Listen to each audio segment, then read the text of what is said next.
Kipps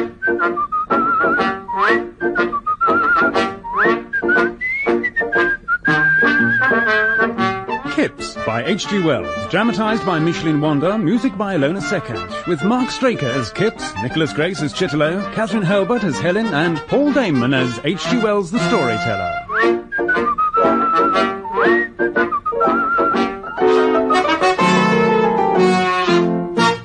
Episode 1, The Making of Kipps. Until he was nearly arrived at manhood, it did not become clear to Arthur Kipps how it was that he had come into the care of an aunt and uncle instead of having a father and mother like other little boys. He had a vague feeling that a certain wistful face that looked out at him from a plush and gilt picture frame was the face of his mother. He knew that she had provided for him to be sent to a certain rather smart school in Hastings, and he vaguely thought that perhaps she was dead, and that was why his uncle and aunt never spoke of her. But, like many boys, concerned only with the moment, he did not worry about what he did not know. Meanwhile, his aunt and uncle were the immediate gods of his world, with arbitrary injunctions and high, if sometimes inscrutable, standards. Can I have more pie, Aunt? When you've finished what's on your plate. Right. Drat and drabbit! What on earth is that noise for? Oh, don't gobble, Artie. It's not nice. And don't talk with your mouth full. Uncle! You heard your uncle. Now hold your knife proper, or I'll rip your knuckles. You don't want that, do you? No, Aunt. Mind your manners, then. And yet his uncle always finished up his gravy with his knife. Very strange. There were, however, small compensations. His uncle kept a shop, which held a mine of treasures, china and stationery, needles and cottons, bathing suits, tents, and even trumpets, which he was allowed to hold, but not to blow. I've finished my tea. Can I go to play, please? As long as you ain't going to play with that little Sid Pornick from next door. No. That old Pornick's a blaring jackass. I swear he waits to beat his back until the wind's in the right direction to blow the dust right in my shop. Can I go, then? Oh, all right. Go out the back way and you'll avoid the Pornicks. You'll have to say your catechism later, Name. Oh, that boy. Kipps always thought of his aunt as lean, rather worried-looking, and prone to a certain obliquity of cap. He thought of his uncle as massive, many-chinned, and careless about his buttons. They neither visited nor received visitors, being suspicious of everyone. According to the English ideal, they kept themselves to themselves. Kipps, being of a sociable disposition, could only make friends through the sin of disobedience. No, Sid Pornick. Oh, no, Artie Kipps. I brought my sister Anne, and she's brought her doll. No, Sid, sister. Hello, Artie. What are you doing, Sid? Watching them goats. Look at them. They're gone off scrap. Here, that goat looks like you're dead. They don't. You do? You just watch it. Do you know what a blaring jackass is? Nah. It's what my uncle called your dad. Did he? Oh, that's nasty. Is it? Sounds right to me. You better swallow that or I'll fight you. You couldn't fight me. Oh, could we? We one hand tied behind me back. Couldn't? Could. Oh. Well then, get your fists up. How would you want to fight for? You keep out of it. Can't.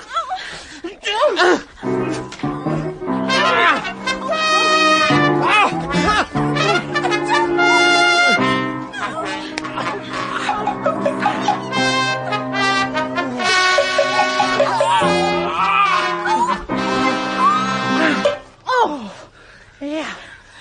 You got a black eye. You got one and all? My nose is bleeding. So's mine. Who's won then? I don't know. Perhaps we both won. Oh. Yeah, that's it. We both won. I won and you won. Friends. Shake on it. Right. There, Anne. What do you think of that? I think fighting's really stupid. Oh, yeah. Does your doll think fighting's stupid? Of course she does. We'll give her a chance to decide for leave my herself. doll alone, Sid. There. Oh, leave off, There. Sid. Leave my doll alone. I only get a black eye. Stop it. Like we got. Leave off, Sid. Oh, tell Dad, and he'll whack ya. Will your dad whack you? Oh, yeah. But I put newspaper down my trousers. Really don't hurt at all. Here. I hope you ain't torn my jacket. Let's have a look. No, it's not tall. It's just a bit dirty. Yeah, I'll brush it off. You don't know what a mess. So do you. You want to fight about it? Now, I've done enough fighting for now. If we was real soldiers, you know, we'd look a mess all the time. Me mum wouldn't like that. Nor my aunt. We'd best not be soldiers then, eh?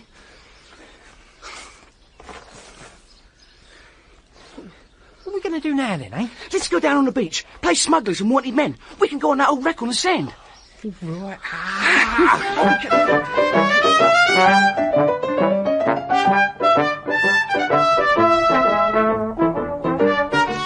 All this was possible, of course, only during the holidays.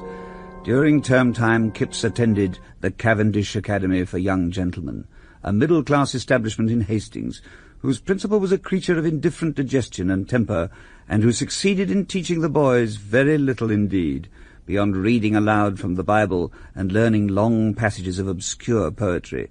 Kipps had to endure dreary walks when the boys marched 2 by 2 in dismal, wet weather. The holidays were very different from school. They were free, they were spacious, and though he never knew it in these words, they had an element of beauty. Aunt's giving me dinner. Cold rice pudding and plums. Oh, yeah, me. Can I have some? Of course. In the memories of his boyhood, these days shone like strips of stained glass window in a dreary waste of scholastic wall. Hey, what's that, Kipps? Dunno. It's the original Huron war cry. How do you know?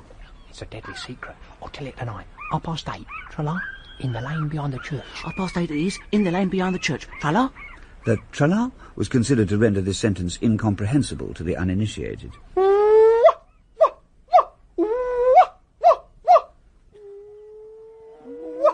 Oh, small boys are so damnably loud. Here, don't swear. Sorry, Kipps. How do you know my name? Who are you? Mr. H.G. Wells, at your service, Master Kipps. Oh, I've seen you before. You've been following me around, haven't you? I'm interested in you. Get off. I know all about you. Oh, yeah? Indeed. Possibly more than you know yourself. Get off. At that moment, there appeared along by the churchyard wall a girl in a short frock, brown-haired with dark blue eyes. Anne Pornick, she whose doll Sid had broken. How'd you know that? Never you mind. But you... Shh! She's going to say something to you.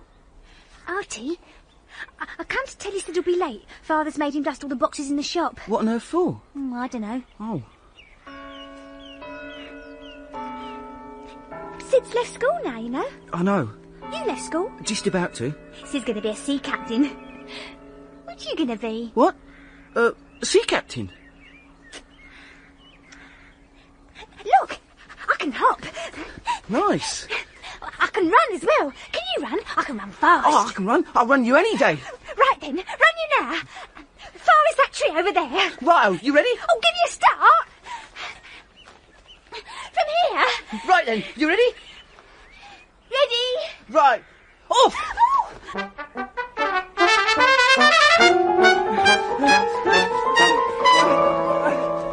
Oh, Ty! Oh, we got here together. I got here first. I'll touch the tree first. Oh, you never. You run it again, then I don't mind. You don't run bad, you know. I suppose you did give me a head start. Hello, Sid. You better look out, young man. Mother wants you to go home to help with the dishes. Oh, I better go then. Here, what about the race? I've got to go home.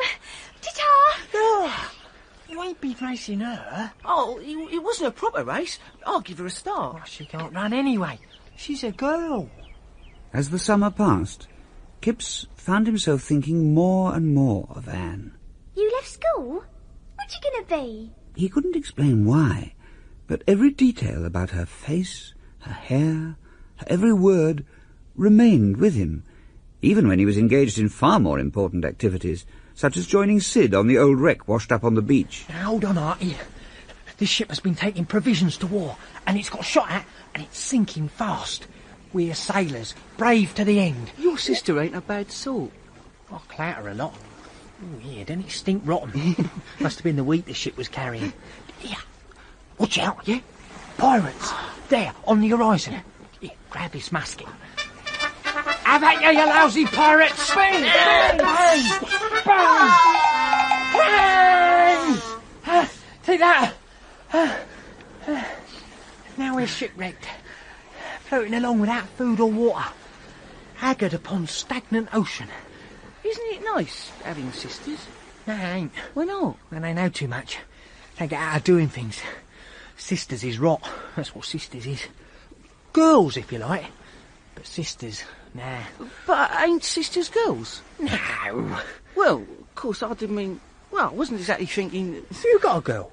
Well, sort of. Well, not... I got a girl. No. I have. Bet you don't know who she is. Who is it then? Tell us. Secret. Secret? Dying solemn. Dying solemn. Swear by Neptune. I swear by Neptune. It begins with, name. Yeah? Maud Jarvis. Get that. She ain't your girl, Sid Pornick. She's the vicar's daughter. She is? Truth. But she's got a bicycle. Cross my heart and hope to die. Well... Does she know she's your girl? I'd die for that girl, Artie Kipps.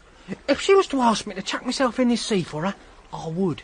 Well... I read this book, see, it's a love story. Now, there's a chap in it, just like me, a baronet. He is a person of volcanic passions concealed beneath a demeanour of icy cynicism. Hey, have you noticed how I have a habit of gritting my teeth? Can't say I have. Well, I have.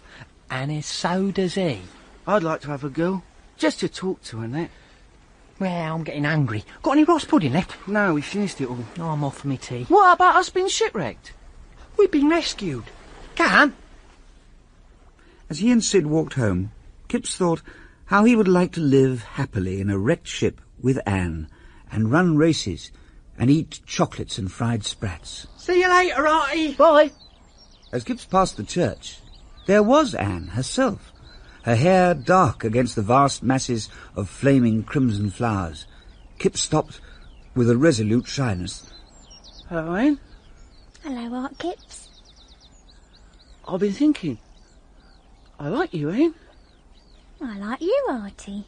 I wish you was my girl, Anne. I say, will you be my girl? Would you like to be my girl? Well, yeah, all right. If you like, Artie. All right, then. Then you are. All right, then.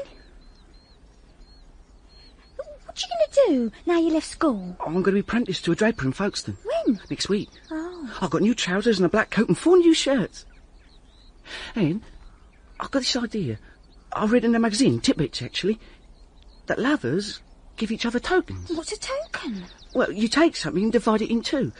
Like you might take 6pence and break it in 2. Well, why should you do that? It's no good if it's broke. Well, you divide it in 2 and then you keep 1 bit each. Well, that's what a token is. Look, I've got a 6pence here. I'll show you. I'll use my knife.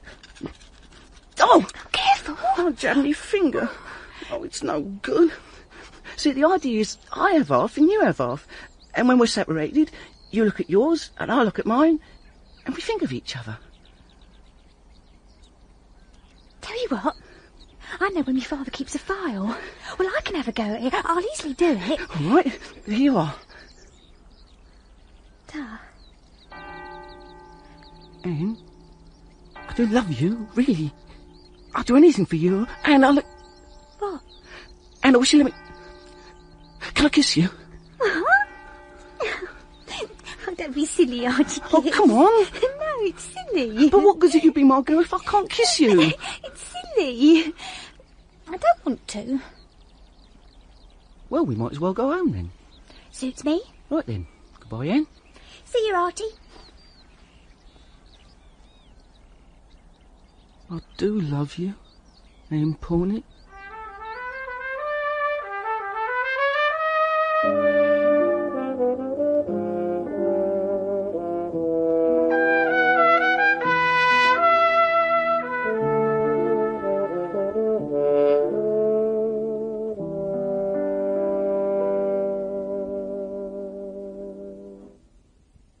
Then came a time during which Anne was altogether inaccessible.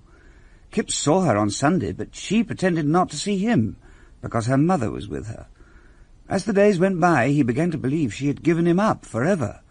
He became feverishly anxious to see her, but still she was hidden. Then came the day he was to leave for Folkestone, in his new suit and bowler. With his uncle and aunt, he went to board the horse bus. He was desperate at the thought he might not see Anne again. There's your sandwiches, Aunt. Oh, look after yourself. Bye, lad. See you do as you're told. Right then, all aboard. We're off. Goodbye, Uncle. On. Hey! Oh. Wait a minute! Artie! I got... No! I've done it! Hey, driver, hold on for a tiff. Just a tiff. You got your head, lad? Yes, no, just a tick. Here, I done it this morning. The sixpence. Take your half. Oh, Anne. I'll keep the other half. Hurry up, lad. We haven't got all day. Look after it, Artie. I will. Don't forget me, Anne. Right then, off we go. Get up there.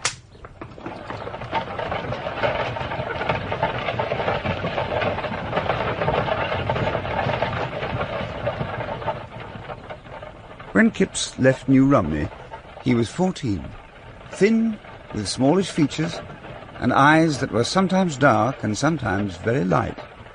He was by nature confused in his mind and retreating in his manners. Inexorable fate had appointed him to serve his country in commerce. Dear, what you going on about? You being apprenticed to a draper. Why didn't you just say so? Why'd you use all them long words? It's my style. You still going to be following me around? I expect so. I shan't get in your way. 2 yards of right cambric. 45 hooks and eyes. No trouble, I assure you. 5 yards of button muslin. What can I have the pleasure? Your change, madam. No trouble, I assure you. The indentures that bound Kipps to Mr. Shalford of Folkestone were antique and complex. They forbade Kipps to dice and game. They made him over, body and soul, for 7 long years to his new employer, Mr. Shalford. In return for which, Mr. Kipps, I shall teach you the whole heart and mystery of the drapery trade. Thank you, Mr. Shalford, sir. We expect you to work, you know, and we expect you to study our interests. Our system here is the best system you could have. I made it, and I ought to know. I began at the very bottom of the ladder when I was 14, and there isn't a step in it I don't know. Now, this is Mr. Carshot. He will give you the cards of rules and times. Hello, lad. Sir? You're to do whatever Mr. Carshot tells you. Here's a blotting pad and ink pot for you to carry. Oh, don't fumble. Come along now. Gloves and ribbons, baby linens, here. This is Buggins. Day, Kipps, sir. You're to do whatever Mr. Buggins tells you. See, don't fumble, Buggins. Now, here is the overhead change carrier. I can tell you exactly how many minutes per year are saved by this change carrier. Pounds, you take my word for it. System and efficiency. Efficiency and system. Yes. Now, this here's the door to the yard, locked after 10:30 by order. Edwin Shalford. See? Says so on that sign there. Mr. Shalford always wrote by order, though it conveyed no earthly meaning to him. He was one of those people who collect technicalities upon them as a bug collects dirt. He was an irascible, energetic little man, with hairy hands, for the most part under his coat-tails, a long, shiny, bald head, and a neatly trimmed beard. He walked lightly and with a confident jerk, and he was given to humming. His establishment was now one of the most considerable in Folkestone, and this despite, perhaps because of, a very strange and peculiar use of the English language, which he believed was essential to business efficiency. Can you write out orders, Kipps? Oh, I don't know, Mr. Shalford. Well, look here. For example, I've written 1 piece Lynn Fot Black Hélas. What do I mean by that, eh? I don't know, sir. And then 2 each silk net as per Pat's herewith. Don't know, sir. Ah, dear. Pity you couldn't get some more commercial education at your school, instead of all this literary stuff. Well, my boy, if you're not a bit sharper, you'll never learn to write orders proper. For now, you best stick stamps and all them letters, and mind you stick 'em the right way up. Yes, sir. And try and profit a little more by the opportunities your aunt and uncle have provided. Can't see what'll happen to you if you don't. Yes, sir. Now, lick the envelope, like this, see? It's the little things that mount up. That's how you learn. Mr. Shalford set himself assiduously to get as much out of Kipps and to put as little into him as he could. What he put into Kipps was chiefly bread and margarine, infusions of tea and chicory dust, colonial meat by contract at 3 a pound, potatoes by the sack and watered beer. Repeat after me. What can I have the pleasure? What can I have the pleasure? No trouble, I show you. No trouble, I assure you. You shall learn to block and fold and measure material of all sorts, and to lift your hat from your head when you pass me in the street. In return for these benefits, he worked so that he commonly went to bed exhausted and footsore, and at 6:30 in the morning he would descend, unwashed, in old clothes and a scarf, dust boxes, take down wrappers, and clean windows till 8. Kipps, shift these boxes for me. Roll that cretin up, Kipps. It seems to have a mind of its own, Mr. Buggins. Oh, my heart and liver, I never seen such a boy. Now then, Kipps, look lively. Hold up them curtains. They're very heavy, Mr. Carshaw. Of course they're heavy. Oh, my heart and liver. Rarely much later than 9 at night, a supper of bread and cheese awaited him, and that consumed, the rest of the day was entirely at his disposal for reading, recreation, and the improvement of his mind. Oh, I'm that tired. Good night, Buggins. Good night. Good night.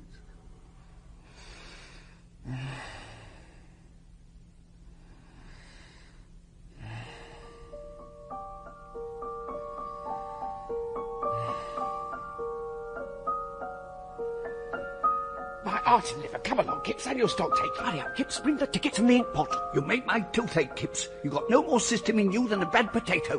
Where's that damn ink? By your foot, sir. By my... There now. I've kicked it over. Why can't you hold it till I need it? Because I'm holding the tickets, sir. I don't know. No more system than a bad potato. Oh, dear. Here, Artie, take it. I done it this morning. The 6pence. When you get too old to work, they chuck you away. Can't a draper get a shop of his own? How's a draper shopman to save up the capital of £500? It can't be done. We're in a blessed drain pipe and we've got to crawl along it till we die. I'd like to hit that beggar Salford slap in the face and see how his blessed system met that.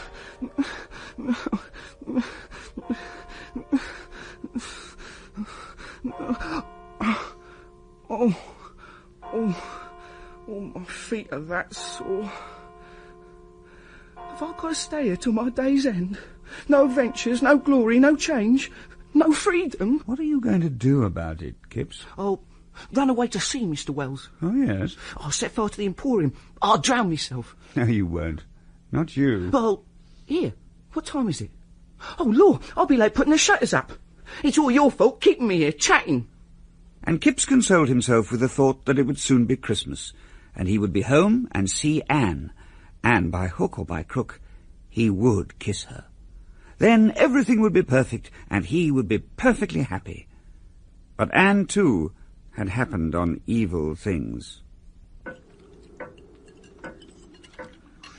More tea, Artie. Ta, Aunt. And another bit of steak and kidney, please. Help yourself, dear. Ta. Then I think I'll go for a walk, visit an old friend. Old Sid, maybe. Oh, they've cleared out the Pornicks. Good riddance to bad rubbish, I say. Cleared out?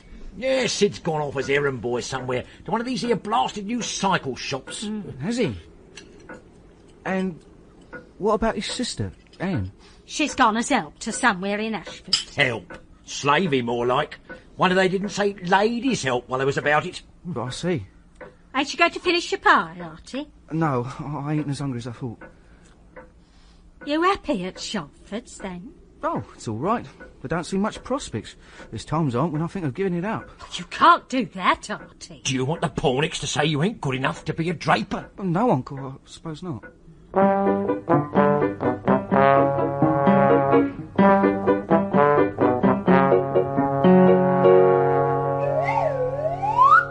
Four years passed, and Kipps cleaned windows no longer.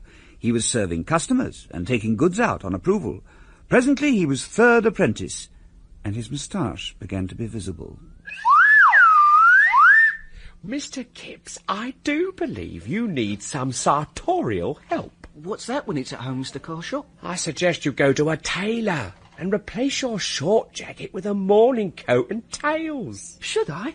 What, and get some stand-up collars? Like yours? You'll see, Mr. Kipps, how the young ladies will notice you. Oh, go away. I mean it. Look, Flo Bates, the cash girl, is looking at you very hard. Morning, Mr. Kipps. My, you do look smart. See? What a nice boy you are. I never noticed till now. Do you think so, Miss Bates? Kipps, what? It is painful to me to see how your fidelity to Anne's memory fails at the first onset of admiration from another young lady. Go away, you! Did you say something, Mr. Kipps? I was just thinking out loud. Looking forward to Sunday. Yes. Well, now, would you like to go for a walk with me on Sunday, then? Would I? Well, I don't mind if I do. Oh, I can see you're a gentleman. I hope you've got some gloves. Gentlemen should wear, or at least carry, gloves. And you know that a gentleman always walks outside a lady on the pavement? Oh, yes. Yes. I know all that. Kipps took to these new interests with a quite natural zeal. Before 2 years were out, he had been engaged 6 times, a series of events which were taken very lightly by all concerned. He learned also to conduct conversations in a light and modern style, at least that was how Flo Bates described them, a style which gave both parties a strong sensation of being deeply meaningful. You see, Flo Bates, you mean exactly what I mean. Well, what do you mean? Ah, now that would be telling. Well, tell me then. Ah, that's another story. I don't know, Mr. Artie Kipps. You are a one for being roundabout. Well, you're not so plain yourself, you know. Not so plain? No. Are you saying that I'm roundabout? I wouldn't dare. You're quite slim. Oh. And you ain't plain at all. You're pretty. There. Oh, get out. No, really. I say. What? Where'd you get that ring on your finger? Wouldn't you like to know? I dare say I could guess. I seen you chatting to the under-manager. I'm not telling. I could guess it in 3. You couldn't? Not the name. Ah. But despite this rather enjoyable flirtation with Flo, a vague dissatisfaction with life drifted round Kipps, and every now and then enveloped him like a sea fog. He felt great bogs of ignorance about him. There must be more to life than walking outside a lady on the pavement, Mr. Wells. Isn't there something else? Like what? Like knowledge. Real ladies and gentlemen, they got knowledge. They know things. There's a girl in Mennery what can speak French and German. She taught me a bit. Parlez-vous Français? Well done. You know, I've forgotten all me rivers of England what I learned at school. But I've got to do something. I suppose some such phase of discontent is a normal thing in every young man. The ripening mind seeks something upon which its will may crystallise, upon which its discursive emotions, growing more abundant with each year of life, may concentrate. I don't know what you're on about. In that case, I think a little visit to the Folkestone Young Men's Association is in order. You see, my friends before you, a very sound example of that which I've been propounding to you. A man who has benefited enormously from self-help. A man of semi-independent means who has the good fortune to inherit a part share in a housing agency, but who has not rested upon such laurels. Oh, no. I have read Mrs. Humphrey Ward. I take an interest in social work. I sit at the last count upon 13 committees. I'm happiest when I can be useful upon social occasions, and such, I trust, has been my function here today. Thank you very much indeed, my friends. May I thank you all for listening so carefully to my little paper on self-help. Self-help is by far the noblest of all our distinctive English characteristics. And since talking about it is as thirsty work as listening, I suggest we all adjourn and help ourselves to some tea and sandwiches in the other room. Please, thank you very much. Good evening. Haven't seen you here before. No, it's my first visit. Delighted. Chester Coote at your service. Kipps. Artie Kipps. Pleased to meet you. I hope you've enjoyed the evening. Oh, yes. What do you think of my little paper? Now, that's just it. I must find out how to get a little self-help on my own account. Have you considered the local science and art classes? Not school. No. I say, you could come with me to wood carving. Wood carving? Oh, I fancy the sound of that. It's taught by a lady called Miss Walshingham. Wood carving taught by a girl? That's a bit rum. She's all right, my dear fellow. She matriculated at London University, and she can do marvellous things with bits of wood. In no time, Mr. Chester Coote, who took a great interest in social work and lived with his sister, had taken Kipps under his wing and had begun to introduce him to higher things.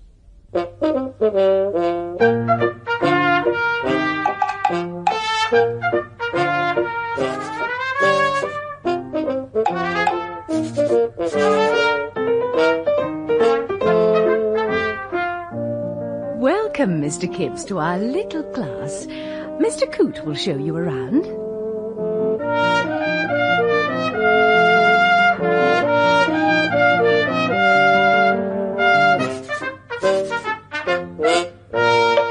Miss Walshingham had a pale, intellectual face, dark grey eyes, and black hair which she wore over her forehead in an original, striking way that she had adapted from a picture by Rossetti in the South Kensington Museum. She dressed in those loose and pleasant forms and those soft-tempered shades that arose in England in the socialistic aesthetic epoch, and which remain with us today in those who scorn science fiction and think on higher planes. She was as beautiful as most beautiful people. And this is Emily. How do you do, Mr. Kipps? And Miss Lomax, a maiden lady of riper years. How do, young man? Yes, come on. I'll show you where you can work. These people came and went with a sense of absolute assurance against an overwhelming background of plaster casts, diagrams and tables, benches, and a blackboard saturated with recondite knowledge. I bet they know etiquette, these people, and eat complicated meals. As the weeks passed, he was convinced that they held the secrets to art and the higher life. Mr. Coote, do you remember the scandal at last year's Royal Academy opening? Oh, yes, Miss Walshingham, indeed I do. What are they talking about? You feel like an intruder in an altitudinous world? No, just left out. Kipps felt even more uncertain after one class when confidences were shared over coffee. On this occasion, Mr. Henry Walshingham, Helen's brother, was present. Mr. Walshingham, when will you be moving to London? When I have taken my final examinations in law, Miss Emily. Henry is going to become a solicitor, Mr. Kipps. We are very proud of him. No nonsense, Helen. It's nothing terribly clever. It sounds clever, but I never took any examination. Where'd you take it to? It's more like where it takes you, Mr. Kipps. It's taking me to London, thank goodness. And I shall be able to visit you and go to concerts. Oh, Helen, perhaps you could give a concert yourself one day. I've always wanted to play the banjo. I could never be a professional pianist, Emily. Oh, yes. Marvellous. This extraordinary self-confidence shown by the others spurred Kipps to seek an opportunity for some kind of action which would make the others notice him. One day in summer, such an opportunity arose, and Kipps put his fledgling manhood to the test. How are you getting on with your carving, Mr. Kipps? Well, let me see.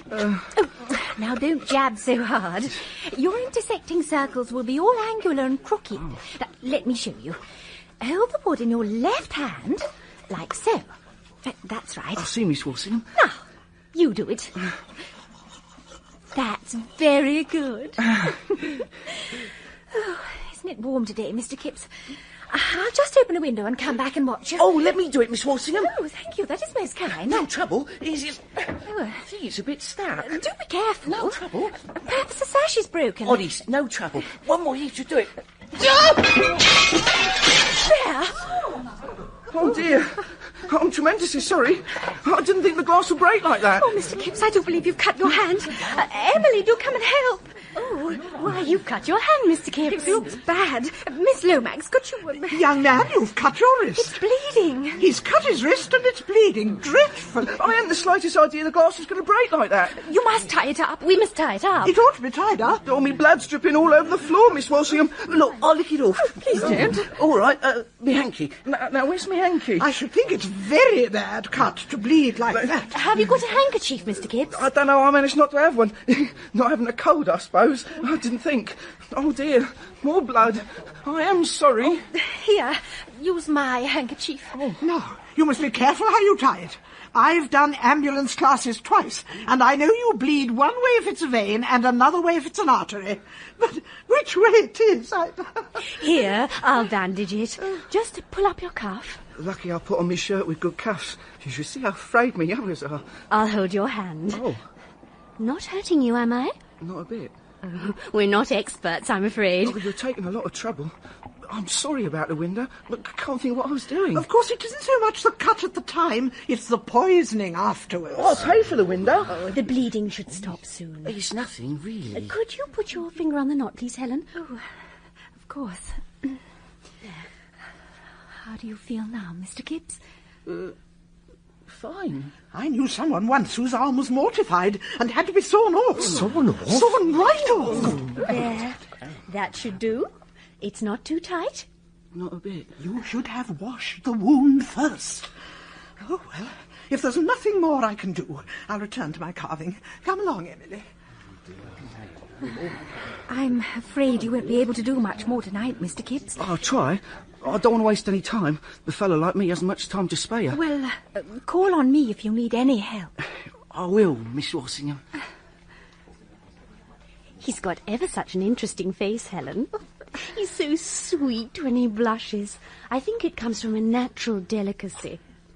I reckon he's a little in love with you, Helen. Don't be silly, Emily. Well, look at him. He keeps sneaking little looks at you. He simply adores you. He would abandon himself absolutely upon your altar. But, my dear, what have I done to deserve it? That's just it. You haven't done anything. I think you'd make a good match. I'm going over to have a word with him. Oh, Emily. How's the bandage, Mr. Kipps? Oh, fine. You did a good job. How will you manage at work tomorrow? Oh, I'll be all right. Do you like your job? Not very much. I don't seem to get on with the customers. Well, that's because you're far too sensitive for a job like that. Do you think so? I feel so ignorant. I get this feeling that education is just passing me by. I think you owe it to yourself to develop your possibilities, Mr. Kipps. There are all sorts of interesting people you could know. Very nice, Mr. Coote. There's Miss Walshingham now. Isn't Helen the most lovely person in the world? Well, look at her. Oh, yes. Yes. I think she's lovely too. I really do. What are you going to do in the summer? Oh, well, I thought I could improve myself by reading. The trouble is, I ain't got no books. Oh, you could get books from the public library. Could I really? Oh, Henry, how nice of you to come and collect me. Well, Mr. Kipps, that's it. End of class. Well, everyone, thank you all very much. I shall hope to see you all again in the autumn. You certainly will. Mr. Kipps, shall you stay in Folkestone through the summer? Oh, yes, yes. And I do hope you will come back to the class. Your work is very promising. Oh, I will. I certainly will. You may count on that. Miss Walshingham, I'll do anything. Helen! Goodbye then, Mr. Kipps. Goodbye. Good class, Helen? Very stimulating, yes. We had the most extraordinary drama, Mr. Walshingham. Oh, yes. One of the students cut himself. I have always thought wood carving to be a dangerous sort of occupation. Perhaps you should give it up, Helen. No, it wasn't in the course of the carving. He was being helpful, opening a window for me. Deuced careless, then. Just an accident. It could have happened to anyone. Wouldn't have happened to me. When I open a window, I open a window. There was lots of blood, wasn't there, Helen? Yes, pints. Oh, do stop. I'm not fond of blood. It took us minutes to stop the bleeding. Like a fleet of Florence Nightingales we were. Who is this fellow who has merited so much undeserved attention? He's a draper. Rather young and rather sweet on Helen. What? Don't be cruel, Emily. I'm not cruel, merely factual. He likes you, and you like him. Is this true? Is this true? Oh, Henry, don't sound like a heavy-handed elder brother. The sooner I pass my examinations and start practising as a proper solicitor, the better. You should be in London, Helen, not stuck away in some silly provincial nowhere with drapers winking at you. Only one draper so far, Henry. Oh, Helen, you shan't move to London. We couldn't manage without you. I don't plan to stay here forever, you know. But it may be years before our fortunes change. Till then, Mother and I will continue with our little lives, while Henry makes our fortune in London. Without the prospect of his weekly woodcarving class, the summer seemed very bleak indeed to Kipps. The visits home to his aunt and uncle on his half-holidays also held little delight, since Anne was not there. Perhaps it was something about the bright sunny weather, but discontent, given voice at mealtimes, seemed rife at Shalford's. More ham, Mr. Kipps. Flo. Wouldn't mind walking round the sun today. Take the day off, Carshot. I dare you. Oh, and lose my place, no fear. But I tell you, I ain't going to stay here all my life, oh no. What you going to do, then? Going to politics. How about you, Kipps? I want to be a Norther. Oh, Listen, what I think is, these writers can bridge the classes. I mean, they're low, but they can climb to where they'll tip butlers, almost like gentlefolk. Easier writers are all failed something else. Dickens was a labourer of blacking. And Thackeray was an artist who couldn't sell a drawing. Samuel Johnson walked to London without any boots. Why on earth did he do that? His feet must have killed him. Pride. He threw away his only pair of shoes out of pride. It's luck with these writers. They just happen to hit on something that catches on, and there you are. Nice easy life they have of it, though. Write for an hour or so and done for the day. There's more work in it than you think, I bet. I think they copy from each other a good deal. Yeah, they get the pictures everywhere, just like royalty. Mr. Kipps! Oh, Lord! Mr. Kipps! Yes, Mr. Shawford? Mr. Kipps, some of your tickets have been placed upside down in the window. Oh, go and change them, sir. Make sure you do. Oh, God. And look sharp! Yes, Mr. Shawford.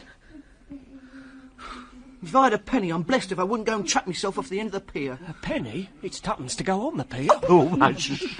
I'll best go and do them tickets. I shall go for a walk tonight after work. At least it don't get dark till late.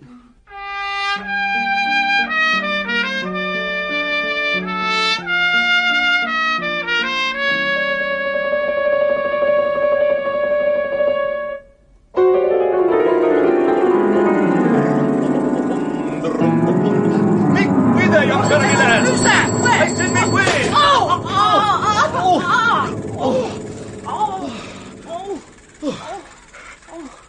Are you at all hurt, matey? Was that you just hit me? Well, not me exactly.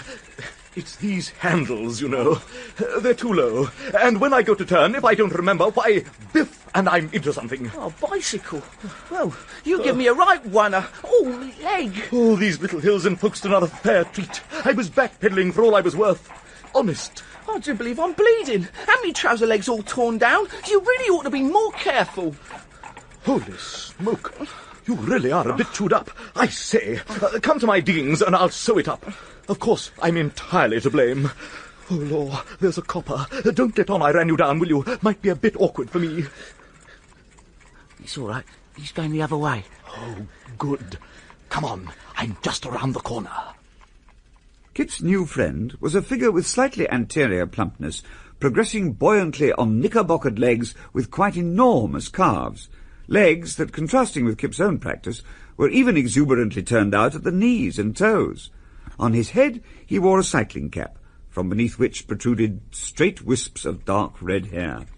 Accidents will happen, you know, especially when you get me on a bicycle. You aren't the first I've run down, not by any manner of means. Most men, after a bump like that, would have been spiteful, but you were a fair bit of all right about that policeman. The least I can do is stand you a needle and thread. There isn't many men would have acted as you did. Cool as a cucumber. Ah, a real gentleman. Oh. Here we are. Come in. Come in. Make yourself at home. I'll get us a drink.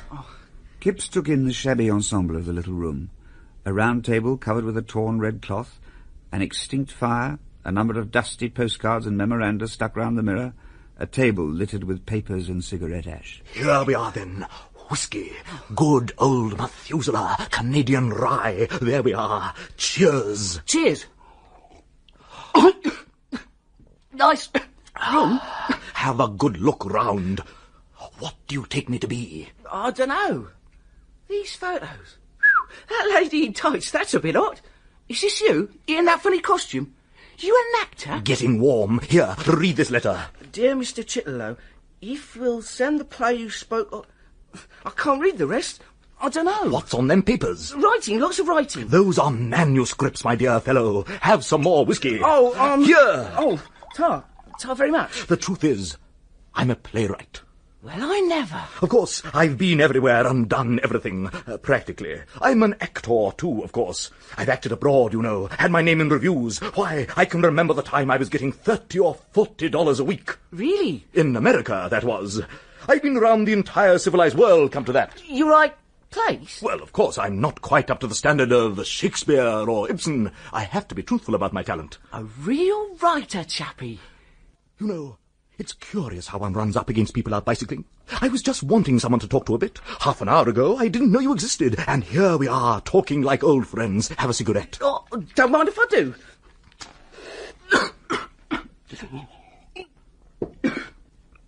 This old Methuselah's going into my stomach like a burning torch. Lovely, isn't it? Some people like soda with their whiskey. I don't. No more do I. That's my man. Here. You know, you are a fellow of great promise. You're the sort of chap a chap like myself can sit and discourse with.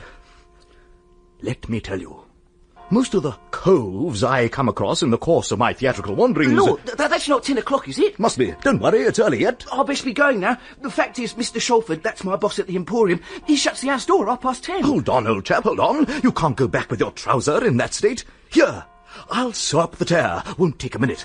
You fill up your glass while I get a needle and thread. Well... Go on. Take me half a minute. I'm an expert with a needle. Ah, found it. Now, you just put your foot on that chair so as I can see what I'm doing.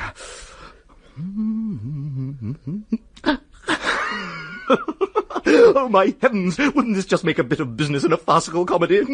Actually, it reminds me of the first scene I've written in a little play of mine.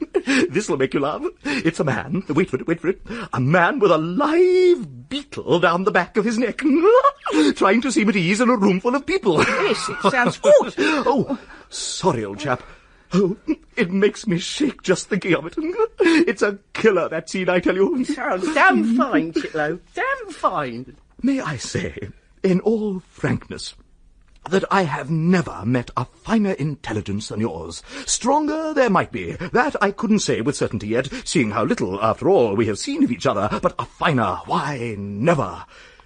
It really is a shame that such a fine, and not to say discriminating intelligence should be nightly locked up at 10. 10:30, and... They won't lock you out. You know, I've half a mind to recommend a friend of mine, editor of a London daily paper, to put you forthwith as dramatic critic in place of the current fool. You do right, I take it. Well, I don't think I've ever made up anything for print. I'd have a thundering good try, though.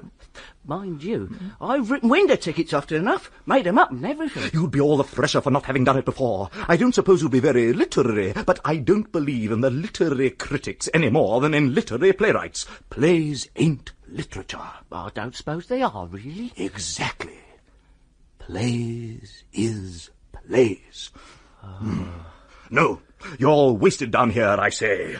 I'm hanged if I wouldn't like your opinion of these first 2 acts of this tragedy I'm onto. It wouldn't take more than an hour to read. Well, there's the time. So there is.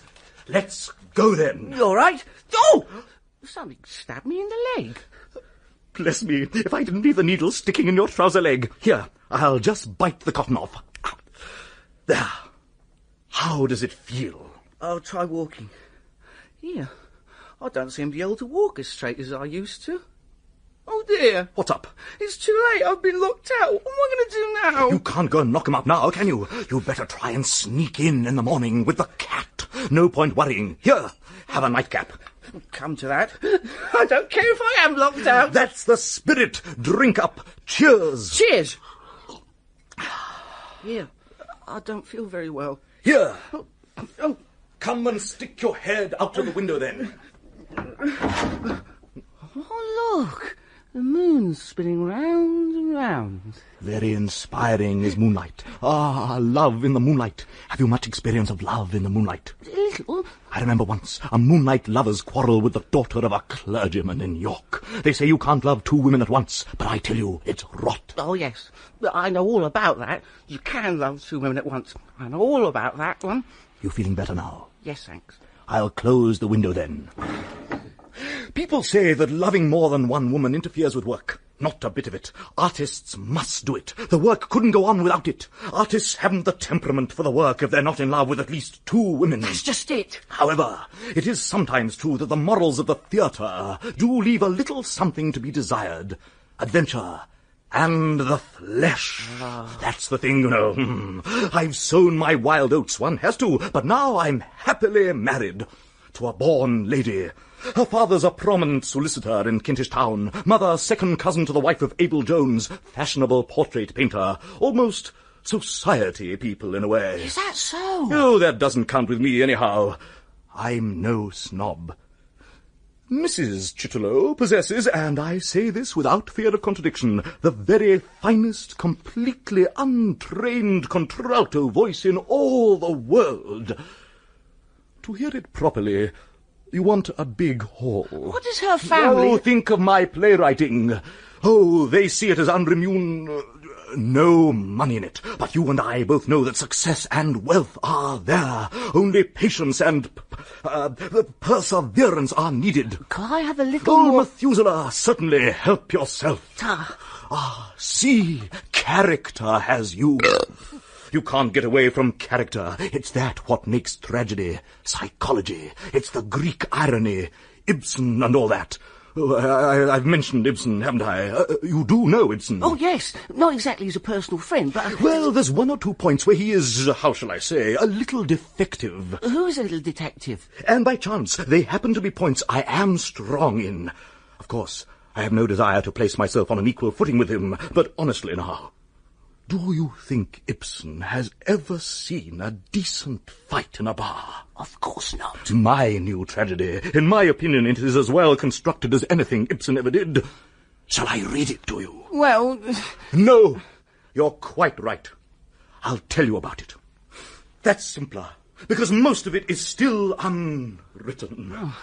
It's a complicated plot, all about a nobleman who's seen everything and done everything, and knows all about...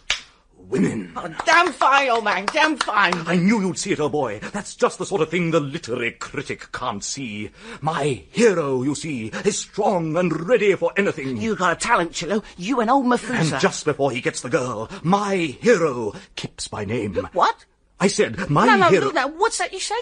This chap, Kipps, I'm telling you about. What Kipps? You're telling who about? I just told you. Tell me what? The chap in my play. The man who kisses the girl. I never kissed a girl.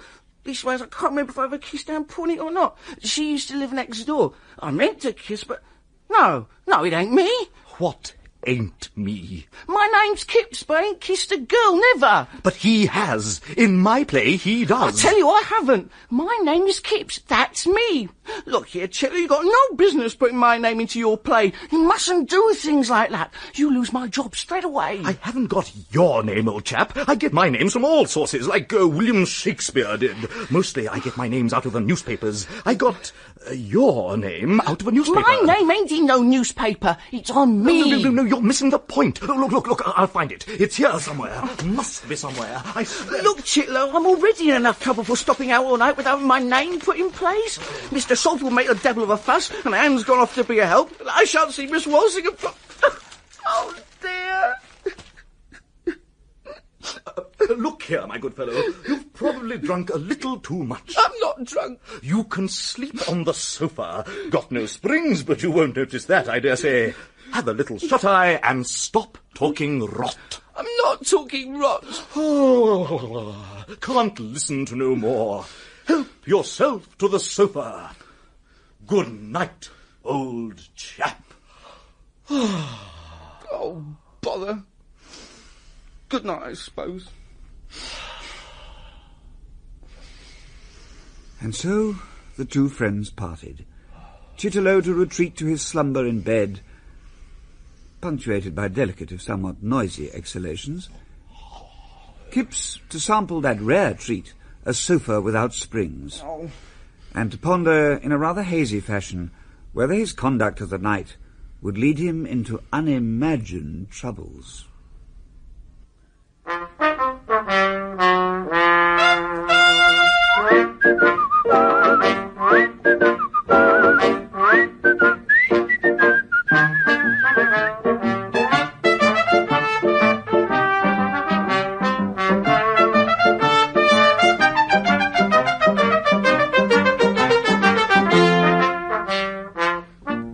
Daneman played H.G. Wells, Mark Straker, Kipps, and Nickolas Grace Chitterlow in the first episode of Kipps by H.G. Wells, which has been dramatised in 5 episodes by Micheline Wonder.